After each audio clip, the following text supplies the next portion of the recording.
Oh, what's up, everybody? I hope you're doing good. It's a beautiful day. Thank you very much for stopping. You are appreciated. My name is Zack. You want to know about the continent? You're at the right place. Hey, watch this video till the end. Surely we're going to see you tomorrow again. There is no doubt about that. Let's go.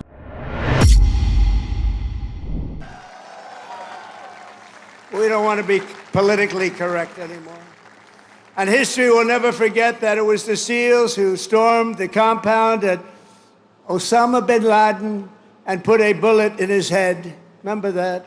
And please remember, I wrote about Osama bin Laden exactly 1 year ago, 1 year before he blew up the World Trade Center. And I said, you got to watch Osama bin Laden. And the fake news would never let me get away with that statement unless it was true. But I said 1 year before to Pete Hegseth, I said 1 year before, where's Pete? In the book, I wrote, whatever the hell the title, I can't tell you. But I can tell you there's a page in there devoted to the fact that I saw somebody named Osama bin Laden, and I didn't like it, and you got to take care of him. They didn't do it. A year later, he blew up the World Trade Center, so we got to take a little credit because nobody else is going to give it to me. You know the old story? They don't give you credit, just take it yourself.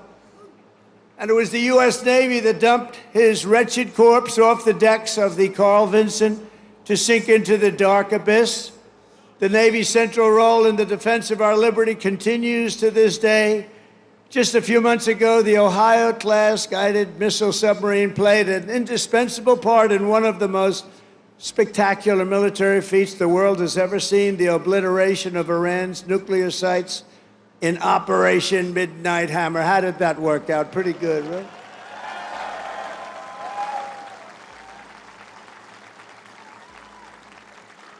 And we shot 30 Tomahawks, you know that. On top of, after the B-2, how about that? The B-2s, what they did, those beautiful flying wings, what they did, they hit every single target they hit. And just in case we shot 30 Tomahawks out of a submarine, every one of them hit too. So I would say Iran was not particularly thrilled. They were going to have a nuclear weapon within a month. And now they can start the operation all over again, but I hope they don't, because we'll have to take care of that too if they do. I let them know that you want to do that, it's fine, but we're going to take care of that, and we're not going to wait so long. It should have been done long before I came along. You know that I had the pilots of the B-2s in my office, the famous Oval Office. I had them in the B-2s. They came in to the White House, and we talked about it. They said, you know, sir, for 22 years, our predecessors and us trained for that hit. For 22 years, they were training to take out the nuclear potential of Iran. He said, but it was only when you came along that we did it. And they were so happy that they did it. But they've been training for that hit for 22 years, but no president wanted to do it. They would have had a nuclear weapon within a month, probably within a month or shortly thereafter. And speaking to them would have been much more difficult. In recent weeks, the Navy has supported our mission to blow the cartel terrorists the hell out of the water. You see that?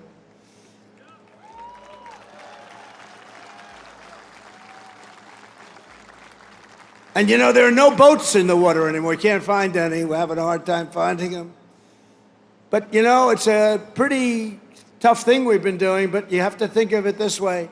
Every one of those boats is responsible for the death of 25,000 American people and the destruction of families. So when you think of it that way, what we're doing is actually an act of kindness. But we did another one last night. Now we just can't find any. You know, it's the old story. We're so good at it that there are no boats. In fact, even fishing boats, nobody wants to go into the water anymore. Sorry to tell you that. But it's, we're stopping drugs coming into America, if that's okay. We're stopping drugs at a level that nobody's ever seen before. Last year, we lost, I believe, 300,000 people. And that's not talking about the destruction to families. Every one of us knows families that have been destroyed because the son, daughter, even mothers and fathers are destroyed by the fentanyl pouring in and drugs pouring in. Well, they're not coming in by sea anymore, so now we'll have to start looking about the land, because they'll be forced to go by land. And let me tell you right now, that's not going to work out well for them either. And it was the Truman carrier strike group that unleashed American fury on the Houthi terrorists in the Red Sea.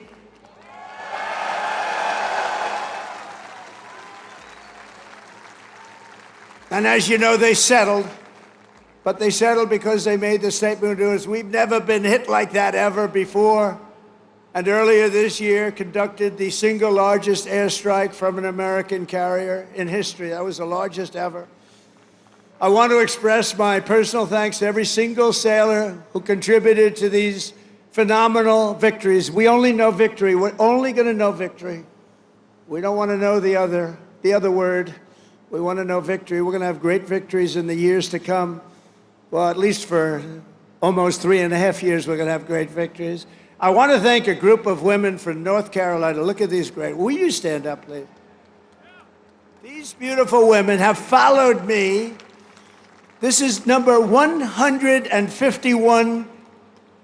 You could call a rally. This is sort of a rally. Let's face it, this is a rally. This is a speech of love. We all love our country. But that group is from North Carolina. They're up to about 151 visits. They have a whole group of them. I never see their husbands. I don't know what's going on with their husbands. I assume, do they still love you, the husbands? Yes, good.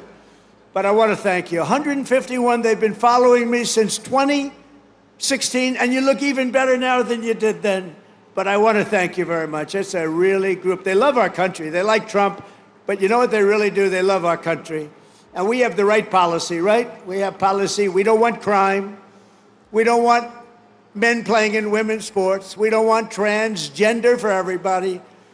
We don't want to have open borders where millions of people come into our country from jails, from prisons, from mental institutions and insane asylums, drug dealers, murderers. 11,788 murderers were allowed to come into our country. A lot of them are gone.